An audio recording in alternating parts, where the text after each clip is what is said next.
2 meals natin yan. Pork adobo. Papasok natin sa calories natin yan. Favorite ko yan eh. Yes sir.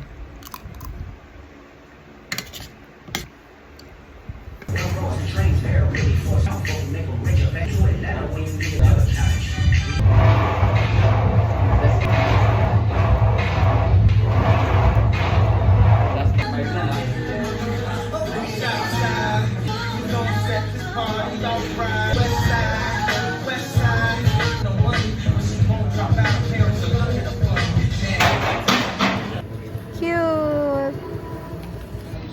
Hi, Coach.